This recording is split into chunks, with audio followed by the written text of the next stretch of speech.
Hello everyone, welcome to the channel. Today I'm going to be taking a look at volume 18 of the Marvel Masterworks edition of the Mighty Thor. This is the direct market variant cover edition, and as usual with the Marvel Masterworks line, the direct market editions come with a cover with a marbling effect and this gold leaf embossment around a center cover. This book covers the Mighty Thor issues numbers 279 to 290 and annual numbers 7 and 8. It's by Roy Thomas, John Buscema, Keith Pollard, and also with Walter Simonson.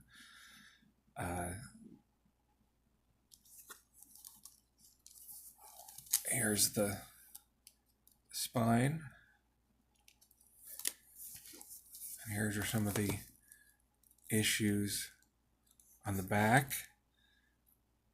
Because this is a direct market variant cover, the printing is limited to 641 copies this time.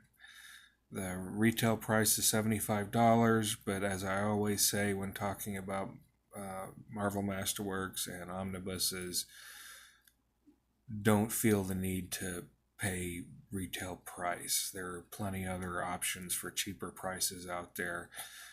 If you go online, there's third-party sellers. There's other online retailers that offer these books at a sometimes significant discount. I got this one from In Stock Trades.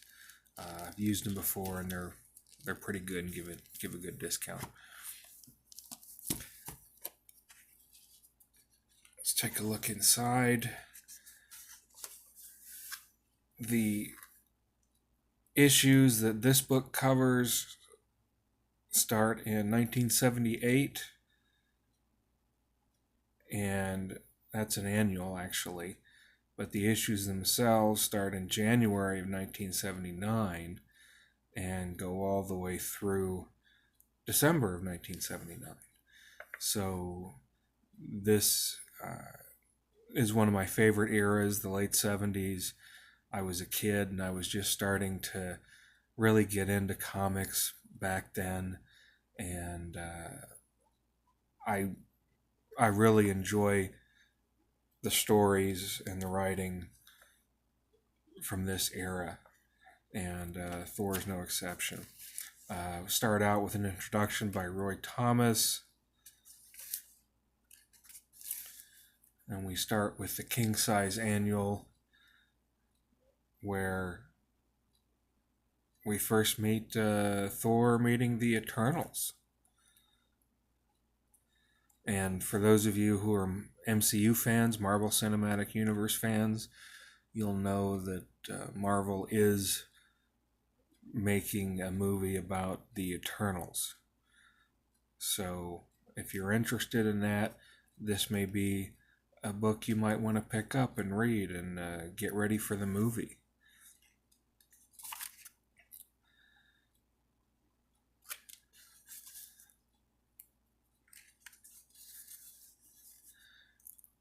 I've always enjoyed Thor for the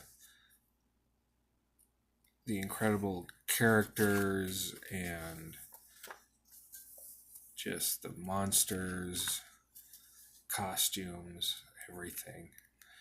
As usual with Marvel Masterworks,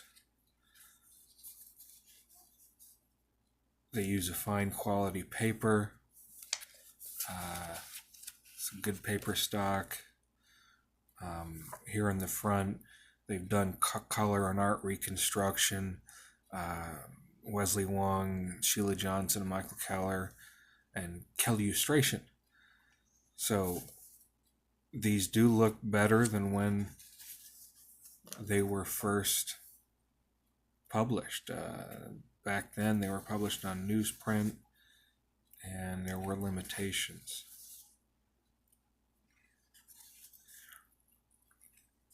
This is not, oh, there's Hyperion. This is not the most recent Thor version. It is for me, but on Tuesday, today is Friday, but on Tuesday, they came out with a volume 19, which is now the latest version of Thor. It's the most up-to-date edition. I have not yet acquired that, but I plan to, and of course when I do, I'll go over that. But I just wanted everyone to take a look at this, check out the art, check out some of the stories, and just let everyone have a good look at it. See if it's something that you would want to pick up, see if you're interested in.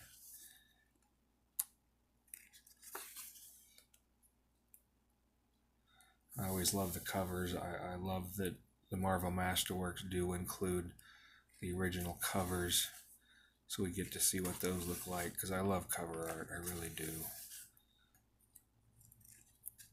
This is how I collect my comics. I used to have long boxes full of floppies, as they call them nowadays, the single issue comics. No longer have them as I got older and I needed space and money. I sold them.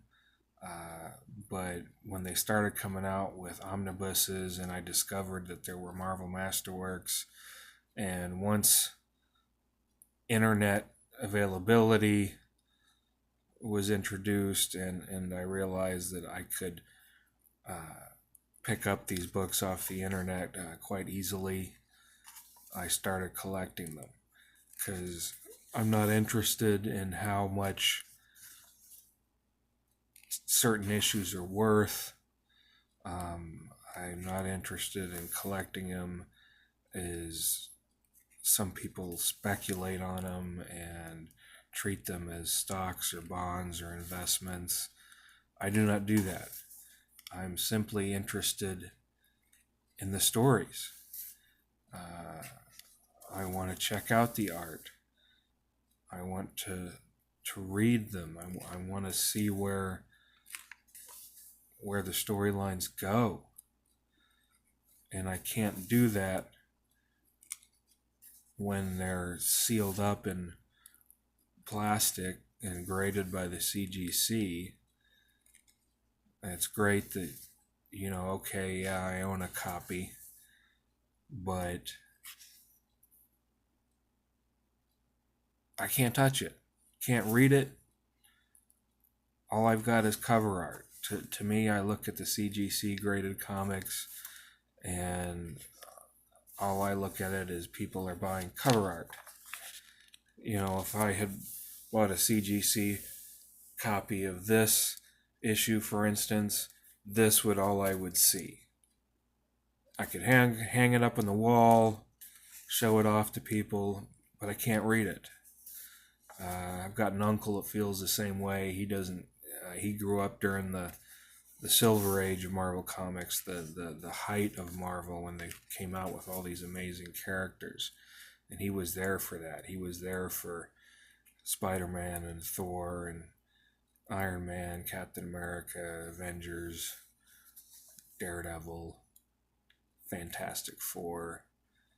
He had all those issues, those first issues of that. Doesn't have them anymore. I wished he did, because he realizes he'd be sitting on a fortune. But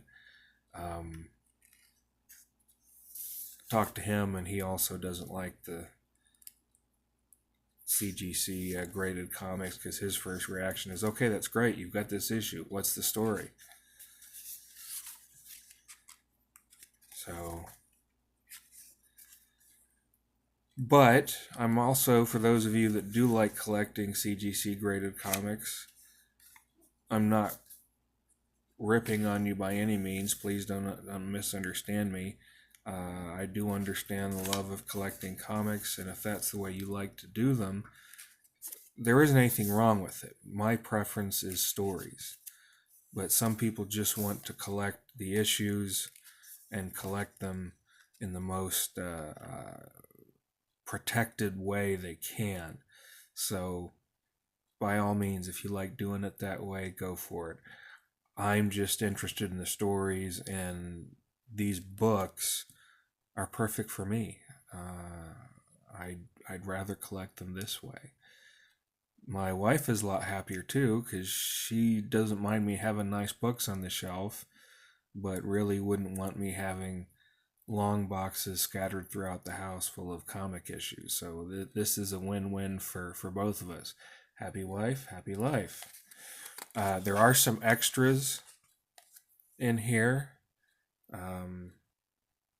There's an editorial by Roy Thomas, another one by Roy Thomas. Here's some original art by Walter Simonson. More by Walter Simonson and Ernie Chan. Original art by Joe Sinnott. Wayne Boring, Tom Palmer. This is by Dave Cochran and Bob McLeod. That's pretty much it for the extras. Not a whole lot. And then you have all the different volumes that are available. So what do I think this one? I like it. I'm glad I got it. It'll go in my collection as a continuation of what I have. I will get the next one. Far as I know, the next one, volume 19, I don't know of any more Thor volumes that are coming out the rest of the year. So that may be the only one for 2020. I'm not sure. Hopefully they'll come out with more, but it's up to Marvel, isn't it? There is plenty of Marvel Masterworks out there. I'm still collecting them. I've got a Daredevil one that I'd like to get that's brand new, that's out. They're also coming out later this year with another volume of Peter Parker's Spectacular Spider-Man. They're coming out with another volume of Marvel Team Up. And another one I'm interested in is Marvel 2-in-1. They're coming out with that. For those that are interested, this year they are coming out with a special 300th book. Out of all the books they've published, this will be number 300, and it will be Howard the Duck. That's the news, Howard the Duck. I'm not excited because I'm not a fan of Howard the Duck, so to be quite honest, I could care less. But if you like Howard the Duck, you might want to keep an eye out for that. That will be in Marvel Masterworks format. So thank you for watching. I appreciate it. Please hit the like button on your way out. Any comments, please feel free to leave them. Any questions, any memories of these issues, comics in general, whatever you'd like, I'm more than happy to read them and respond. So thank you very much. You take care, and I'll see you soon.